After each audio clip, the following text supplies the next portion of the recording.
It is literally 3 a.m.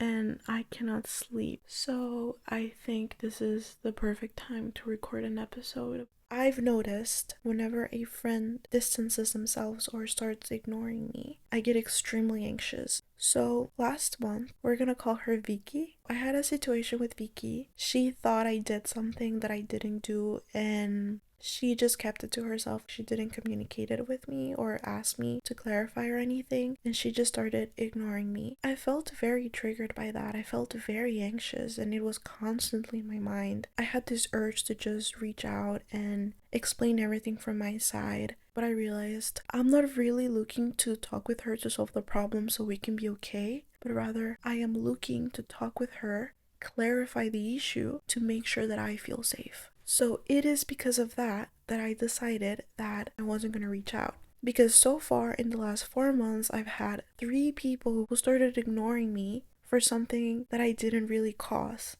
I don't know if you guys have heard the universe will bring you the same person over and over and over again with just a different face. So you're basically going to face your triggers over and over again until you decide to actually work on them and heal them. I kind of concluded that's what was happening to me. Realistically, as I go through life, I'm going to keep encountering people who will be ignoring me or getting upset with me for a misunderstanding or something that wasn't intentional for my part. So, because that may happen in the future, I need to learn how to navigate it right now. I need to learn how to regulate myself. And it is not healthy for me to feel safe only if the other person stops ignoring me. I want to be able to feel safe with myself. I tried to regulate myself and I feel like I was getting some progress. It was still in my mind, not as much. But then recently, a mutual kind of suggested that I should reach out to fix things. And I felt very resistant to it because it doesn't feel fair. My last interactions, it has just been me reaching out to fix things. Me reaching out to make sure that we're okay, me reaching out to make sure that we talk. And if you're that person, then you know how exhausting it is. For just one moment, I just want the other person to actually initiate something with me. It just feels like I'm the only one who cares, and that is exhausting. So I felt very resistant, and I started kind of like questioning why I felt so resistant and why was it in my mind. And I kid you not, I got a memory from when I was in 4th grade, and it just kind of like explained everything away. And I feel so shy sharing it because I feel like some people are gonna be like, bro, that literally happened in 4th grade. Why can't you move on? Whenever you experience something dramatic as a kid, your brain kind of like takes a picture. So then the next time you experience something similar, your brain reacts the same way. So in 4th grade,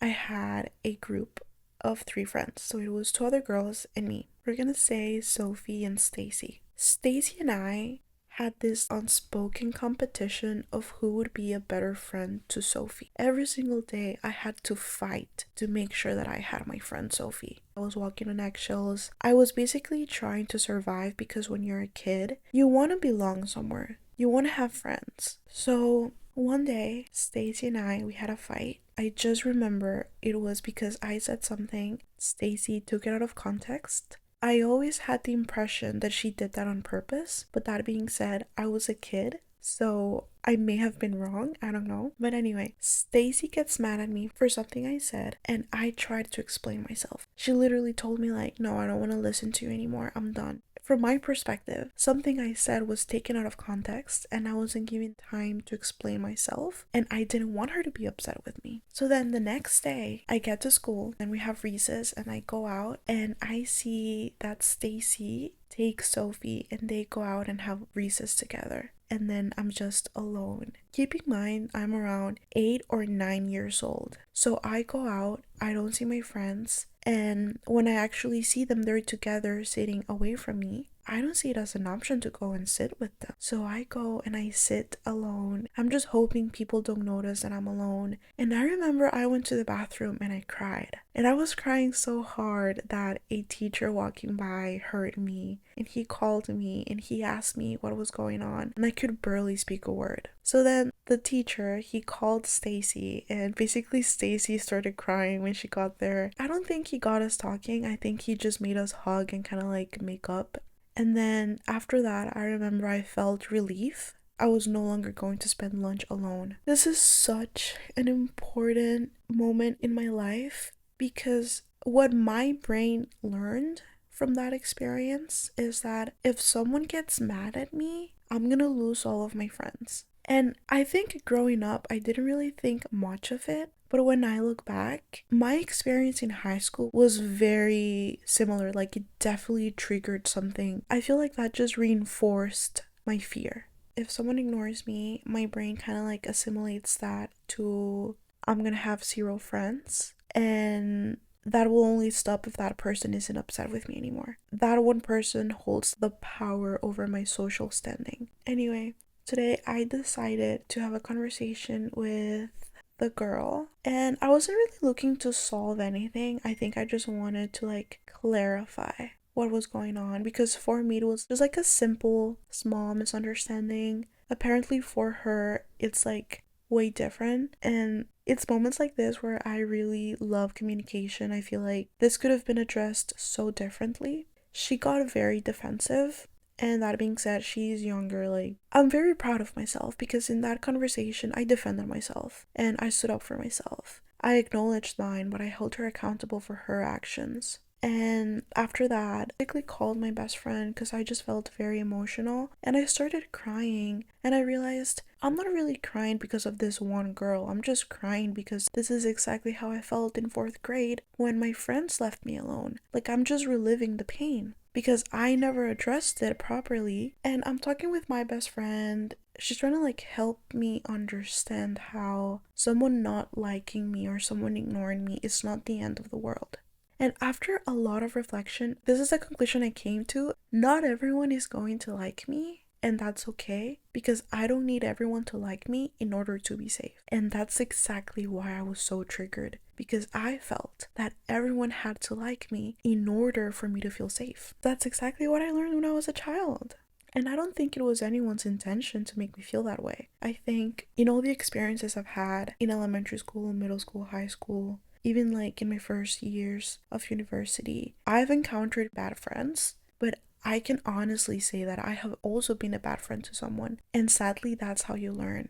Right now, I take a lot of pride in my character. Like, you'll never hear me talk shit about someone. If I have a bad experience with someone, I might talk about the experience and how it felt, but I won't be talking shit about that person. I really feel proud of myself because of that, because younger versions of myself, I used to talk so much shit about people, but it was because of who I was, that I looked at myself in the mirror and I realized I don't want to be this person anymore, that I was able to become the person I am today. So, as painful as my experiences were in the past, I'm not upset with anyone because I feel like everyone was just trying to survive. Realistically, nobody had a good home life. And we come to the world as kids, like, we spend our time at home, it's not the best, and we go to school, and we don't have all the tools we need to actually have relationships or friendships with people. We don't know how to solve conflict. We don't know how to communicate. We don't know how to identify our emotions, right? So we just go and we learn with our mistakes. Like, we're gonna make so many mistakes, and even right now, even though I'm taking pride of myself right now, I'm probably making mistakes along the way that I'm gonna use to learn and become like a more mature, healed person in the future.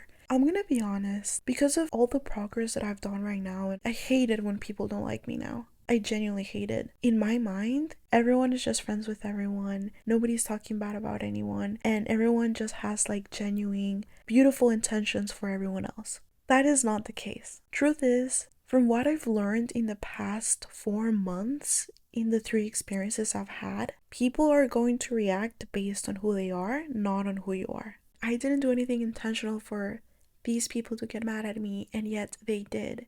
And I cannot control that. Now, if you're religious or not, God came into the world as a man, Jesus, who never lied, who never stole anything, who never killed, who never wished anything wrong upon anyone, and yet there was a whole group of people who wanted him dead. People are going to believe whatever they want about you. People are going to feel about you just based on what they have inside. I'm not saying the people I just recently experienced this with are bad people, not at all. I just think we're not in alignment. I think this was definitely something that I needed to experience to realize I don't need people to like me in order for me to feel safe. this realization comes with additional things. Because right now, the reason I haven't been able to sleep is because my mind has been going over and over and over the conversation. I realized my focus was on the people who don't like me. Why am I wasting my time focusing on people who don't like me instead of the people who actually love me, who would actually help me feel safe? And here's the thing, your brain just wants to keep you safe. And if your brain believes that you're only safe if people like you, it's not going to focus on the people who already like you because they're not a threat. And the people who don't like you, your brain thinks they have the power to make you unsafe because they are the threat, right? You have to be able to put your thoughts on pause and giving myself permission to rest, to tell my brain, I know that you want to think about it right now, but I just want you to know that we can think about it later. But right now, we're gonna rest. The more you practice it, you're able to be in the present moment. Give yourself time and space. Then when you actually feel ready to work on those things, you work on them. And I am not saying use this to just forget about your problems and just never heal, but rather what is better for you? 3 a.m. because you cannot sleep? Or if you do it the next day after work when you actually have the time and the space to actually sit with your emotions and you're actually rested enough to go through the process. Another thing would be whenever you get an anxious thought like, oh no, like this person doesn't like me, or I don't know why they don't like me, like I didn't do anything, you can go like, that's okay, I don't need them to like me. Like you basically have to reaffirm whatever you want to believe over and over and over again. And you're basically telling your brain like, hey,